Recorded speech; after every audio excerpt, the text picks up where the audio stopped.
Hi guys, I am here with daily use English speaking practice sentences. These sentences are very common sentences which we use in our daily life. तो इसी प्रकार के sentences के लिए please subscribe कीजिए Pankaj institute of English तथा इसे ज़्यादा से ज़्यादा लाइक और शेयर करिए. Let's start our first sentence is he saw me coming out. जब कभी आप कहीं बैठे होते हैं और कहीं से निकलते हैं, यदि कोई देख लेता है और आप कहना चाहते हैं कि उसने मुझे बाहर आते देखा, तो इसको बोलेंगे he saw me coming out.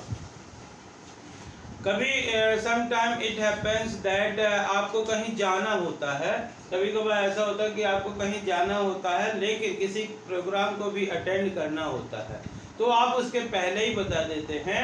जैसे आप कहना चाहते हैं भोजन के बाद मुझे जाना था, यानी मुझे जाना ही जाना है, तो इसको बोलेंगे I had to go after having food. I had to go after having food. कुछ व्यक्ति ऐसे होते हैं कि वो कुछ मिस्टेक्स भी करते हैं और उसको एक्सेप्ट भी नहीं करते हैं.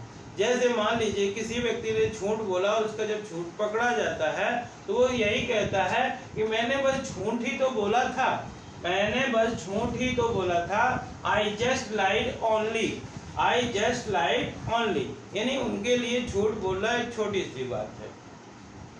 What are the benefits of it? जब कभी कोई व्यक्ति आपको कोई चीज़ बताता है तो आप उससे पूछना चाहते हैं कि इसके फायदे क्या हैं, तो इसके क्या फायदे हैं, तो इसको बोलेंगे What are the benefits of it? Next sentence लिखा है None of them will come. यदि हमने कुछ व्यक्तियों को किसी चीज़ के लिए कोई आने के लिए इनवाइट किया है और उस टाइम पे तो वो भूल देते हैं, लेकिन उनकी आदत होती है कि वो आते नहीं हैं, तो यदि हम किसी के बारे में कहना चाहते हैं कि none of them will come, उनमें से कोई नहीं आएगा, उनमें से कोई नहीं आएगा, तो इसको बोलेंगे none of them will come.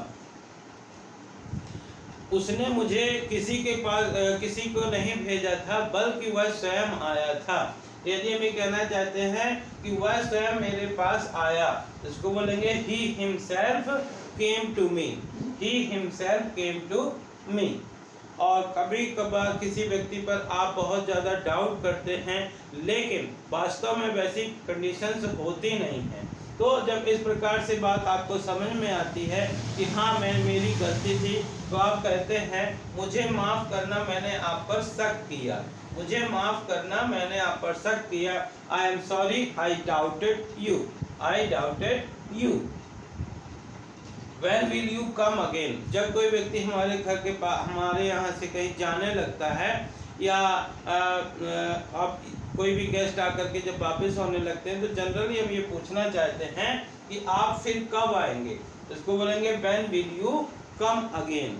When will you come again? आपको ये कब पता चला, कोई बात हो, कोई व्यक्ति आपको बताता है कि क्या ऐसा ऐसा हुआ है, क्या ये सच है, और आप पूछना चाहते हैं कि आपको कब पता चला, तो इसको बोलेंगे When did you come to know this? When did you come to know this?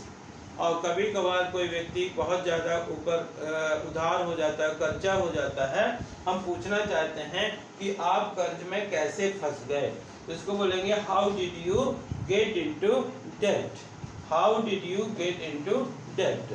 So dear friends, these are some sentences. If you practice these sentences again and again by reading, by writing or by listening only, तो आप भी इस प्रकार के sentences का use आसानी से कर सकते हैं and you can learn English. तो डियर फ्रेंड्स, आप आई होप कि आपको इस प्रकार के ये सेंटेंस पसंद आए होंगे.